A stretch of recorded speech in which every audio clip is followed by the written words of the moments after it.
welcome to the Next Minute podcast. Within the podcast, we'll be taking a deep dive into grief and various topics surrounding mental health, predominantly focusing on the grief side. I'm your host Sean, a widowed dad of 2 boys, a full-time employee and a volunteer for a mental health peer-to-peer support group, which really leaves little time for anything else. So I thought, why not do a podcast on top of the responsibilities of being a full-time dad, employee and part-time volunteer. So with each episode, we'll listen to stories of loss and struggles with grief and mental health. Within those stories, there will be hope and details of how we move forward. Hopefully, our stories will shine a light on the variety and complexity of emotions that come with grief and mental health. Through this, we're hoping to show you that no matter what you're feeling, it is normal. So we aim to have a new episode every week, so make sure you follow, like and subscribe and never miss an episode. So as the podcast grows, I will have guests joining me, telling me all about who they've lost, sharing tales, memories and funny anecdotes along the way. Through sharing our stories, I hope to show that grief isn't linear. We all experience, feel and deal with grief in our own way. One way I like to think of grief is if you think of a box. So similar to the old Windows logo where it used to sort of bounce around the screen, hitting each side, and you'd kind of have that little moment where you're hoping it's going to hit exactly perfectly in the corner. So I like to think of like a ball bouncing around a box, and in there is a little button, your grief button. Now, that's always going to be there. So that's what I found, is grief is constant. It doesn't heal with time. You just kind of learn how to deal with it and find better strategies of coping. So yeah, I like to think of this box. There's a ball bouncing around and you've got your grief button or your grief trigger in there. And every now and then, your ball's going to hit your trigger. So depending on the time of year, so it could be anniversaries, could be certain events that kind of will make that trigger a little bit bigger. It's more likely to be hit by the ball, and when it hits, sometimes it's going to hit like a ton of bricks. And I tend to find that with particular anniversaries, it does hit, but it usually hits before, and usually the anxiety is sort of around before the actual day itself. Now, on the day, I usually get through it fine. There'll obviously be some emotions around the day, but generally I find the days leading up to sort of key dates tend to be worse than the actual day itself. So that's just for the purpose of the podcast. That's how I picture grief. It's in a box. You've got your little grief button and there's a ball bouncing around. It's always going to be there. It's not always going to be hit, but it's always going to be there, and there's always a risk at some point that it's going to be hit, and it could be completely random, or it could be triggered by, like I said, an event or an anniversary. So again, just for the purpose of the podcast, that's how I visualise my own grief. I thought it would be best to start off with a brief overview of my own journey, my family's journey. So Taylor and I got together back in 2013 after I built up the courage to basically shout at her at the end of our first date, and I just basically went, "So we're going out then, or what?" So obviously incredibly smooth. That became a running joke throughout our relationship, particularly when I asked a random Asian woman to record me proposing to Taylor rather than asking her sister who was sat next to us. She kind of thought that I just wanted to record the fireworks that were going off. We was outside Disney World, overlooking the castle, and Tinkerbell was flying over. So for me, it was a perfect moment to ask Taylor, Tinkerbell being her favourite character. But instead, the lovely Asian lady decided to video the floor. I'll just put the phone down. So we didn't actually get it on video. And that was despite Taylor's sister being sat next to us, which would have been the logical option. So yeah, my smoothness and logical thinking was a running joke. But we had 7 amazing years together. We had Elijah in May 2018. We married in October 2018. Went through global pandemic. We had Cora in June 30th, 2020, so obviously the midst of COVID. And unfortunately the day after, July the 1st, 2020, Taylor never woke up. We later found out it was due to a ruptured splenic arterial aneurysm. There were no warnings. Birth was perfect, no issue. She was up walking around, eating Jaffa cakes. But that night she went to sleep and just didn't wake up. Now what I do take solace in is knowing that our final goodbye was the perfect goodbye. We were on a huge high from obviously having Koa, full of love for each other. We said goodbye, we hugged and kissed, said we love each other. Now I know not everyone's lucky enough to have that kind of goodbye that we did. We had many ups and downs throughout our 7 years, as everyone does, but the ups greatly outweighed the downs, and I'm sure many of them will come out throughout this podcast. So, this brings us to my journey with grief. So I thought a good place to start would be to reflect on some blogs that I wrote at the time of Taylor's death. I haven't read these since posting them, so I expect the next episodes to be quite raw, emotional, but also surprising. The blogs can be found on my WordPress page, Chronicles of Super Average Dad, and the link will be on the Next Minute Facebook page as well. Now, bear in mind, these were written in the days and weeks after losing Taylor, so they do jump around quite a bit, but I'll attempt to sort of bring some structure to it. Let's dive in. So the first blog is titled The Taylor Made Trio. A bit of background to that. Taylor was obviously very creative. She'd often design her own things, do her own drawings. She was very arts and crafty. And anything she made, she would say it was tailor-made. So obviously me and the boys just made sense to be called the Taylor Made Trio. So the first picture in the article is the one of all four of us, and that one always hits me. We've got the picture up at home, and it's in Koa's bedroom, and I still find it hard to look at. So I love the picture, but for me, like I said, I do find it hard as we were never together as a four. So Taylor was actually photoshopped into that, and as much as I love having it, it does hurt, as it's a reminder for me that we were sort of never together as a four. So I kind of opened the blog by stating that I'm doing this for me. At the time, I had no intention of sort of publishing the blogs. I'd heard that journaling was a great coping strategy, and it really did help me get through those thoughts and feelings. At the time, it did help to get them written down. Many of them written through streams of tears as well. Now, the next paragraph, when I look back at it, did hit me hard, largely because I still have moments of doubt, and I still wonder if I'm enough or if I'm doing enough. And that's a constant battle for me. I always wanted to be a dad. Taylor was born to be a mum. She was so natural at it. She was everything any child could want in a parent. She was everything I'd hoped to be as a parent, and I'd often look for a reassuring look from her when I was sort of dealing with Elijah as a baby, just making sure I was doing what I needed to. I was feeding him right, checking his bib or his nappy was on right, and things like that. And I was just generally terrified of doing something wrong. But she'd always sort of be there to give me a reassuring nod, or just tell me to stop worrying and get on with it. Usually no words, she'd tell me to stop being a little bitch. So losing Taylor wasn't just losing a wife or a partner, it was losing that confidence as well. That confidence as a person, but most importantly, my confidence as a dad. Like I said, there are still times, quite often, really, where I second guess myself. I feel like I'm not enough, or that I'm not doing enough. The doubts are getting less as time goes on, but they're still very much there. I do really struggle with memories around those first few months. There's a lot that are kind of blocked out. And I know there are sort of gaps and memories a bit spotty from those times. But I know I've got a lot of support, family support with the boys, and I know a lot of the time I wanted that because I didn't think I was a good dad. I didn't think I was good enough for them, and I thought that for a long time. So for me, somebody else looking after them, that was better for me, because I felt like they were being looked after better than I could. Which sort of leads on to the next point, which is sort of talking about panicking over forgetting key dates and birthdays and anniversaries. Just with everything going on, like I said, with the memory. But I can confirm I've never forgotten those dates. So it'll be our anniversaries, birthdays. But I do feel like I have let others down. Mainly because what I didn't anticipate at this time was how hard it would be to write cards and sign them off. Like, do I include Taylor? Will that upset people?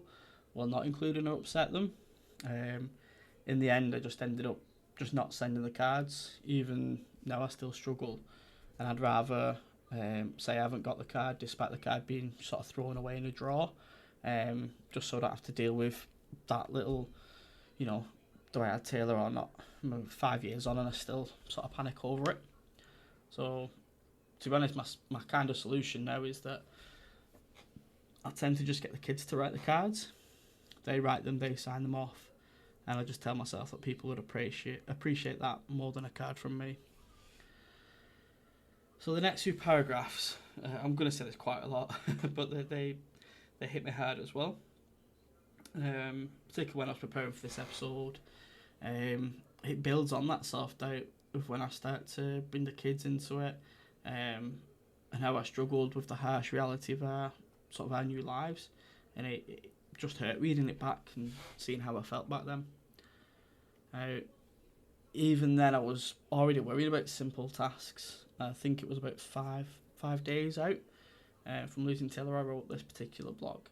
But I was already worried about how do I get the kids in the car and silly things like that, like do I take Cole first and then get Elijah, or because Elijah's walking now, do I put Elijah in first so I know he's safe and then put Cole in, but then can I leave the baby behind while I'm sorting Elijah? It was just little things like that. And I said this silly because I never struggled with it. I just did it. But whenever we was going out, or I had to get one of them ready, that anxiety would be like, oh my god, what if I do something wrong? And then I've got one kid sort of wandering off, the other one's crying, and it was just that, for me, reading this back is where my anxiety really sort of started, and that uncertainty of managing a toddler and a newborn, that doubt setting in over the weeks, it just got worse and worse, to the point where I wouldn't go out on my own with the kids. I'd always have someone like my mum or my sister, or just somebody else with me, just so I had a bit of backup. And that deep anxiety of not going out alone lasted for well into 3 years. We jump now sort of like to the nighttime routine, and that's always been a big part. I did a post on Facebook on my personal page a couple of days ago, just sort of talk about a nighttime routine because it is my favourite. But it's still one of the hardest as well. So 5 years out from losing Taylor, and the loneliness is still one of the hardest things to deal with. So once the kids are in bed and the house goes quiet, that loneliness just sort of takes over. So here I do talk about the bedtime routine though with Elijah. We always had a strong routine thanks to Taylor, and it was important for me to sort of keep that routine. So I'd usually take Elijah to bed, and he would say good night to his mum, collect his blanket, give her a kiss, get his teddy and his dummy, and then I'd take him up. In an attempt to sort of keep some form of a similar routine with him, I would take a picture of Taylor with me, usually on my phone, or if we had one in a frame, and he'd sort of kiss the picture instead. The hardest part about that was seeing how excited he was just to see a picture of her. Like I said, at this point we're 5 days out, so he hadn't seen his mum for 5 days, and just seeing that picture, his face just lit up, to the point where he was doing that sort of toddler happy dance with his arms flailing in excitement. He'd grab the picture off me, give it a kiss, and he'd give it a cuddle, and just seeing him hold it tight just absolutely floored me every night. So Elijah just turned 2 at that point, so he didn't really understand that his mum wasn't coming back, didn't understand that she was dead, or even what the concept of death is. But I knew I needed to tell him, but I didn't know how or when, or even if he'd be able to comprehend it. And that, like I said, it just floored me every night, but I knew it was important, and we did that every single night, usually resulting in me leaving his room just in floods of tears, a blubbering mess, and then just having to pull myself together and then go and see to Cora as well. So it was just never ending. For that first 6 months, I slept on the couch next to Cora. Cora was in his Moses basket, and I told myself it was because I didn't want Cora to wake Elijah up when he woke up for his night feeds.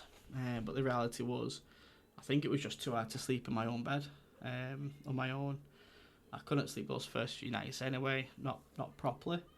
With Chloe needing to be fed and the thoughts of running through my head, just sleeping was just a real battle. I think one of the main reasons was that I stopped dreaming. I found and still find it very unsettling, to be honest. To this day, I've only had a couple of dreams that I can remember, and nothing of that significance. From what I've been told, that's just the brain's way of protecting you from the memories, because of the grief and pain that sort of dreaming of the lost one could bring up. So I'd kind of stay up most nights looking at pictures and watching videos out of Taylor, just to try and force myself to dream of her. And I vividly remember just needing to dream of her, just so I could have one more moment with her, even if it was in a dream, just where I felt like I was holding her again. And then every time I'd wake up without dreaming, it just hit me like a ton of bricks. It was like a weight just sort of crushing my chest, and I could physically feel the pain that was like just pulling your heart down. So I would try and hold the tears and pain in when I was around the kids, which I kind of regret, especially when they were sleeping, just because I didn't want them to see me in that way, and I didn't want to wake them up either if they were asleep. So in this section of the blog, I asked if it was physical pain was part of grieving, that pain where your chest does feel tight and compressed and weighed down. And from my experience, it is physical pain. That kind of physical pain is a part of grieving. And I still get it now. There's still moments where, like I said, when that grief trigger I talked about earlier in the box, when that's hit, especially when you least expect it, it just gets you. But aside from that, didn't really feel much else. There was no room for any sort of other emotions, just pain. Didn't feel hunger. When I wrote about this in the blog, I noticed I was still attempting to be quite humorous, which was key when I was reading that back, because I don't remember sort of doing that. But at the time, I genuinely didn't feel like myself. I haven't done for years, but that kind of showed me when I was reading it back that even in my darkest moments, that little piece of humour and that little piece of charm was sort of still there. So it comes to like the end of the blog. I kind of close off the blog by talking about trying to find support. Now, I was aware that support was available. There was a lot of support available.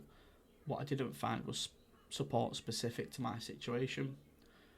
I was so focused on finding specific support for a widowed dad with 2 young kids, which is quite niche criteria, hence why it was so hard to find. Now, because of this, I convinced myself that there was no support for me, or at least nothing that would work. However, the one constant that was there each and every day was my cousin Brian. He messaged me every single day, and on this particular day that I was writing the blog, I just absolutely unloaded on him. Told him how much I was struggling, and I didn't leave anything out. And straight away he signposted me to some resources, and even reached out to some of them for me as well. Now, what he did after that is something I'll never forget, and I'll be forever grateful for. He messaged me every single day, and it would always be the same, and it would just be a gif each day of people hugging, and it'd be a different gif. And like I said, for 6 months, so that's what, over 180 days, he found a different gif, which I think is an accomplishment itself. And on a lot of the days, I wouldn't reply. I'd see the message, I'd see the gif, but I wouldn't reply. Or most of the time I wouldn't reply. And it was just his way of letting me know that he was there if I needed him. And sometimes that message just came at the exact right moment when I needed it.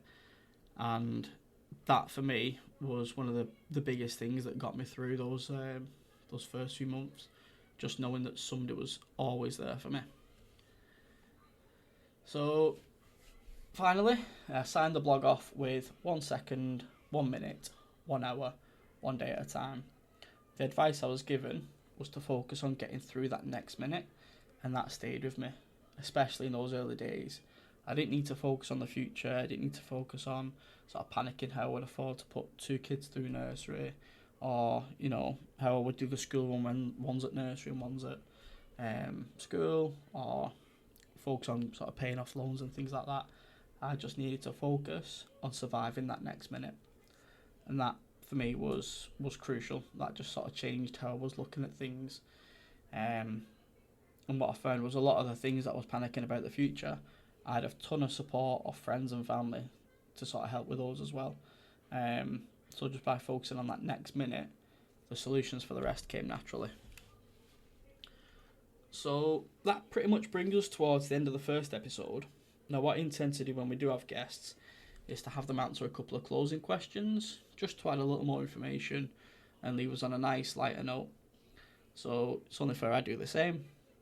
So the first question is, what, if anything, surprised you with the process of grieving? Now, for me, I would say the changing people around me. I was surprised how people changed around me. Now, don't get me wrong, I understand why, but a lot of people either distanced themselves or changed their approach to me, or were just very cautious. Now, understand that they just didn't want to upset me. They were worried about doing or saying something wrong. And for anyone listening who may know someone grieving, just be yourself, because that's all we need. Just be a Brian. Just let us know that you're there, and we'll come to you, if we need to.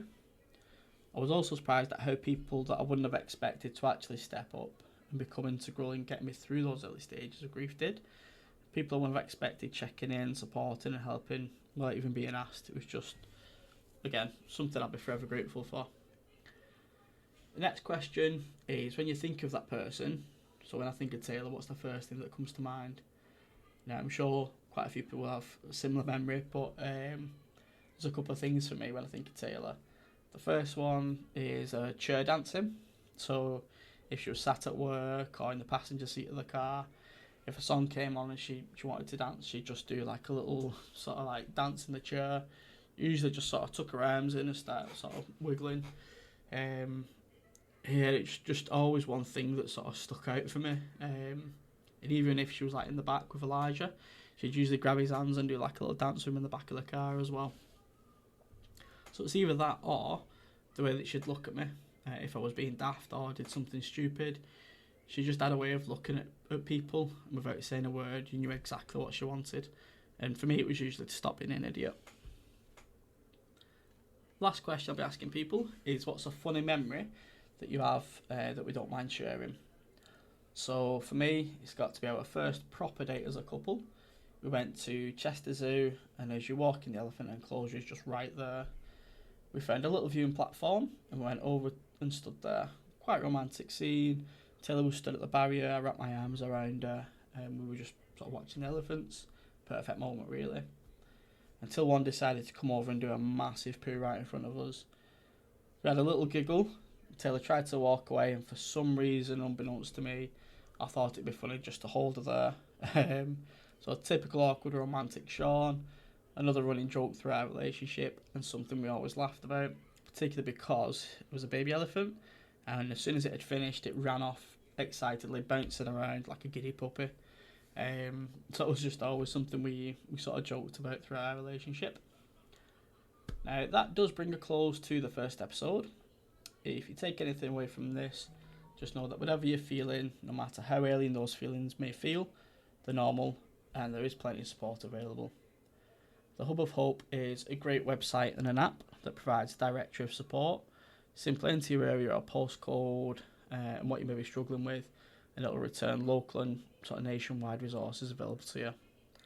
You can follow the Next Minute page on Facebook as well, where there will be additional content available along with links to the different platforms I'm using. If you've enjoyed the episode, please do like, follow and subscribe. And if you feel like someone you know may benefit from listening, please give us a share as well. Thanks again for joining me. Remember, you can get through the next minute.